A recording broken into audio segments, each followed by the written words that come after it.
Think about that for a second. Let that sink in when all these other issues we're talking about is out there. How do I do that? We're the largest healthcare system in the country. I can't tell you. Veterans all over the country have been dying, waiting to get treatment. Now, here's the interesting issue. 480,000 VA employees.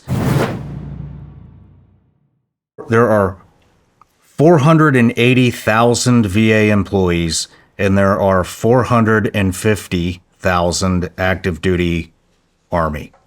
Yeah, it's about right.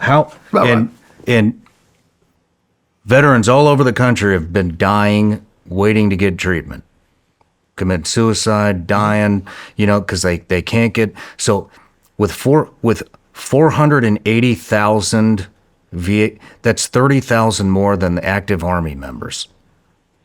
Why can't they get in, or why couldn't they get in? Well, because a lot of it, think about that organizational structure. Where is most of that organizational structure going? I've been told since, we started the confirmation process and we started asking these questions, well, PACT Act did this. PACT Act forced us, and by the way, that was Biden, thought of it at State of the Union, a few months acted it, not really thinking about cost. And by the way, when the House and Senate, I speak Hill because I was up there for a long time. Here's what you do. You want to make somebody think you're doing something. You pass a bill. You leave a lot of the stuff in the middle, either unfunded or open-ended. You get the president to sign it, and then you declare it a victory. Never mind going to the actual agency that's going to have to do this and give them help and instructions on how to make it happen. But I was told that was why the monies and everything increased so much. Well, I've asked, where are these employees that were hired for PACT Act? I mean, if we've hired all these employees to do PACT, where are they at? And only get one-off answers like, well, we've had to do something here. We can't. All right, I come here to share the truth. I'm just not BS anymore. I mean, I just can't. I don't know whatever. But I can't tell you where all 480,000 of those people are. I can't tell you. Now, here's the interesting issue. You were in the military. You were in the SEAL team. If you went to your commander or you went to your headquarters, head shit, they could actually look down a list. They could pull every base. They could pull every unit. They could pull everything. And by the line item, tell you who was assigned where and what their billet number was, what their pass number was, and everything else. You would know exactly where they're at. I do not have an HR system that allows me easily to do that. Think about that for a second. Let that sink in when all these other issues we're talking about is out there. So I can't even, at this point, now I'm working on it. That's been one thing where I've already hit the ground running. I've got some people that are helping. We're going to try and fix that pretty quick. Because if I don't know where they are, then this organization is functionally not ready for action. It's just not.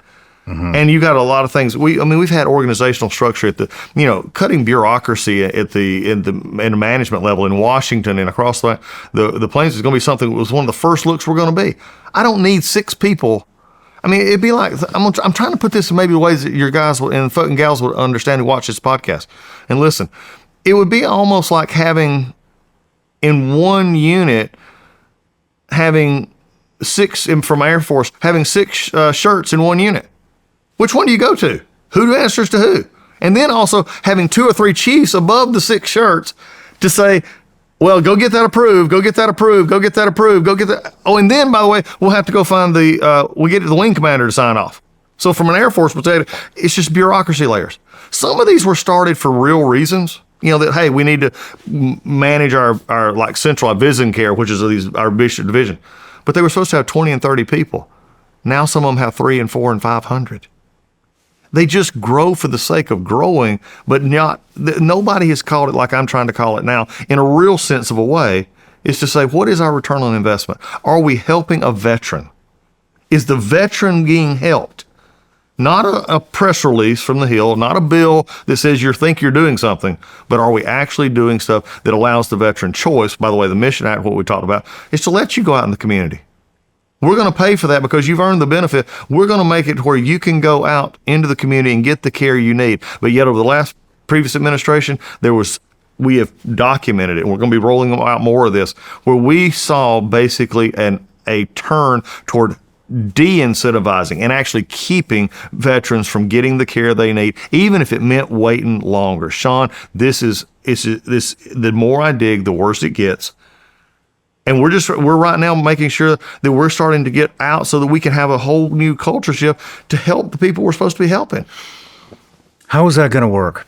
How do I do that? How do I use the VA to pay for my community health care in the civilian market? If you meet certain criteria like distance and time, especially what it was designed for is especially those who are away from a VA health clinic or a center that where they could get it quickly. What they can do is a real simple checklist to see, do you qualify that? Most you do in different areas, especially specialty care. And then here's where I don't like some of this, and I've not liked it for years. One, we have a third-party administrator, which we're actually looking at. Anytime you put another third-party anything in there, it tends to bog the system. They're supposed to be finding community doctors. They're supposed to be finding the system where we send them to. The VA technically still has a sign-off right now where you see a VA doc and the doctor says, yeah, we agree, and then you send them. That's becoming a little bit of a problem because we've seen some issues in which the referrals were not happening. Okay, so again, I'm digging into this. It's not everybody, but I'm seeing it enough to develop a pattern here. You see it, randomly, you might think no, but when you start seeing it enough, there's a pattern of what I call abuse of the law, basically. So you get that, and then you go, and then it's turned in, it's paid for just as if you were going to through the VA system itself. So these are out there. These parts have been there. Well, Mission Act gave that, it expanded that, but you got to also use it. I mean, I can give you the best rifle in the world, but if you don't use it, it's useless to you. Well, I think a lot of people don't know how to use the VA system. I'm one of them. Yeah. I mean, and I want to get into this later, but I mean, even just to get the initial, to get the benefits, to go through the doctor's appointments, to, oh, my shoulder's messed up, I got tinnitus, I got TBI, whatever. All those, what do they call those? The initial appointments? The consults, yeah. Yeah, the initial consults, yeah. A lot of vets, they don't even know how to get into the consults. Or then you get in the consults and it's almost like a damn interrogation. And it's like, I'll give you an example. They denied my tinnitus. Dude, I'm a Navy SEAL. I shot a lot of guns. I blew a lot of shit up. I've seen a lot of combat. I have fucking tinnitus. Yeah. Sorry, lady. I don't know, what the hell you're talking about. You can't even test for that. Just give me the tinnitus. Look at my service record. They deny it. And then I got to go find, then I got introduced to this woman, Peggy Matthews, Veterans Advocacy Services. She's probably 80 years old, runs it, is like an angel to me and my guys, because she's the one that can take our package, turn it into something, and somehow, some way, she gets it fast-tracked through the VA. But for us to try to navigate the Veterans Administration, it's impossible. Why should we have that, Shawn?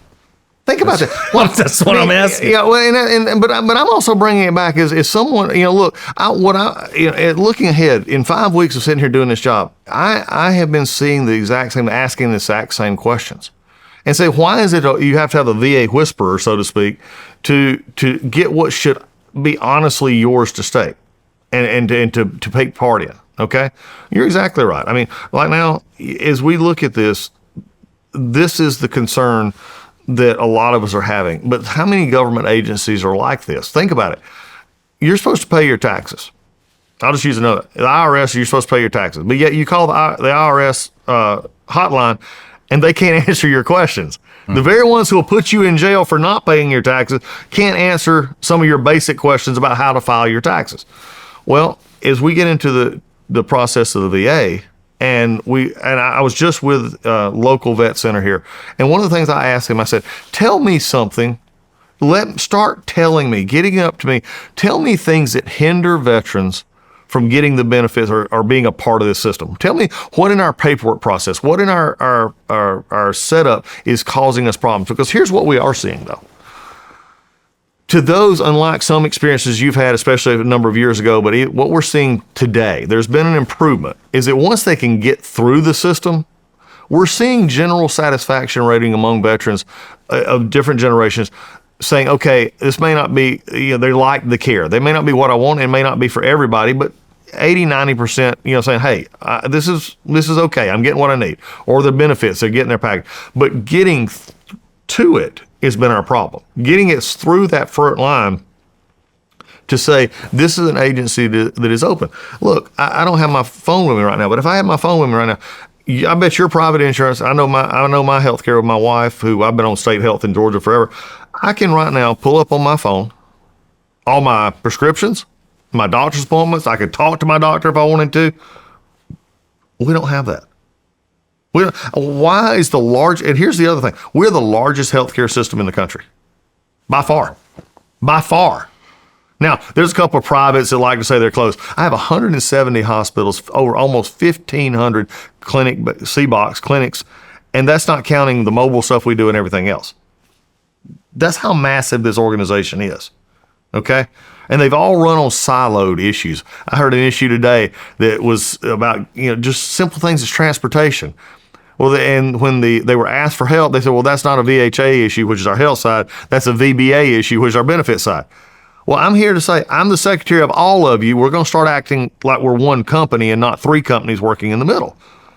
And we got to, but again, Congress has facilitated this. Some prior administrations have facilitated this. Because here's the thing, Shawn. How many times have you run across somebody who wasn't a veteran? And especially in public life, if they're not a veteran and they run for office, it's hard for them to have honest questions to a veteran or to veteran service organizations, which may or may not have the interest that they need to be promoting, or another organization. And they say, well, and I had a gentleman on the floor of the House one time, and good friend, good guy, never served. And there was an issue on the floor. And it was wrong. It was just wrong. I mean, we should be doing it differently, okay? There's a budget item. And I said, and I went to this person, and I said, because they're very vocal, I said, this is wrong. We shouldn't be doing it this way. This should go into the budget. It shouldn't be done separately. This is the way we should be done. And I'll never forget, and it just floored me. The person looked at me, and he said, Doug, I know that. He said, but I'm not a veteran. And he said, I can't have somebody attacking me as being against veterans. Shawn, think about what he just said. No matter where you're watching Shawn Ryan Show from, if you get anything out of this, please like, comment, subscribe, and most importantly, share this everywhere you possibly can. And if you're feeling extra generous, please leave us a review on Apple and Spotify podcasts.